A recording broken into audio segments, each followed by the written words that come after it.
Hi Foodie, Chef Pete here. Today we're going to go through a 4-step process to get your beef stew ready to go in your slow cooker so that you can go out and play tennis, you can take a jog, you can go to the gym, you can do whatever you like, take a walk, do whatever, and let the appliance do the cooking. Okay, so first things first, I've got a nice piece of beef chuck here, which I am going to cut up like this. And what I'm going to do is seam it apart, because I'm going to cut this big piece of fat right out of here, just like this, just like this. I'm just cutting it so that I can get this big piece of fat that's sitting in here in the meat.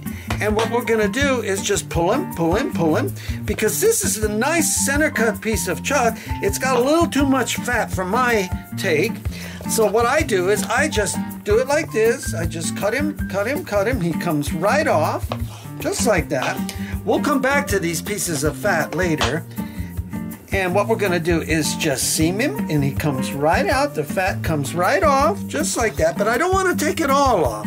I want to leave some of the fat there, because fat is where we get our flavor from, okay?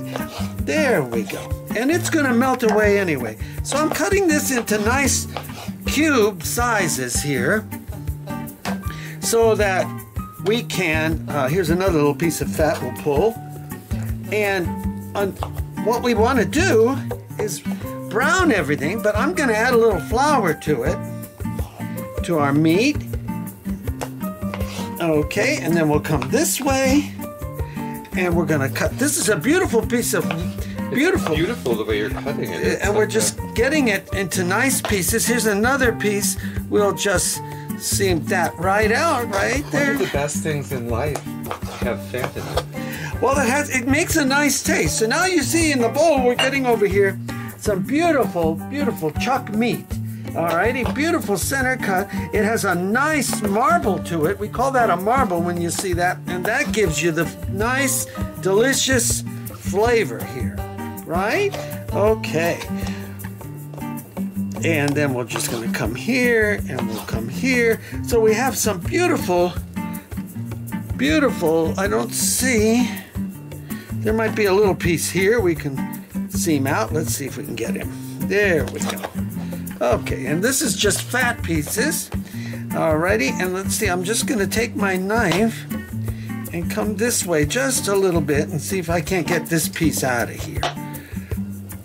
Because with the price of meat today, you know, we got to make sure we get every bit that's going to be edible out of there.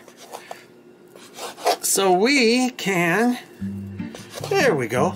And that can go there, and there we have another nice little piece of meat. Okay, so let's get this out of our way for a minute here. We're just going to take this out of our way and then bring this back. So what I'm going to do is give a little salt here on this, okay, and a little pepper, salt and pepper, okay, a little bit of thyme I want. Okay, so I'm using this kind of thyme, and I'm just going between my fingers to get the thyme so that it is a little parsley I'm going to add here, broken up. Okay, we get the flavor if it's broken up. And then also I'm going to add some oregano. Okay, you can use Italian season if you like. A little oregano. And then what I'm going to do is bring this over here, and then I'm going to add some flour in here, and I'm going to mix it up with my hands. And then what we're going to do is get it into our pan and get these brown, get it all browned up. So we're just going to mix up all our herbs and spices, just like that. So now we got all of our meat with flour on it. Now what is the flour going to do?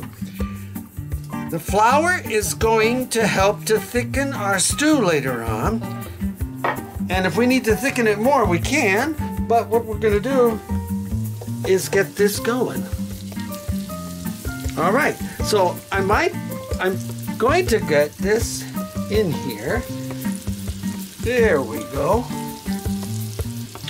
And I think I have enough room to get it all in. All right. Okay. And we'll hold this seasoned flour over here. Let me rinse my hands. Oh, because you could use that for something later. Okay, so there we have it. All right, so we're gonna brown this meat. I'm gonna get it browned really nice and good. And then what we're going to do is start in the next video chopping our veggies that need to go into the stew. Okay, so this is Peter Carpizzo. Step 1, cut up your meat, or if you don't like to cut your meat, buy cubed stew beef in meat counter, okay? All right, so this is Peter Carpizzo. Step 1, brown the meat. Pete out.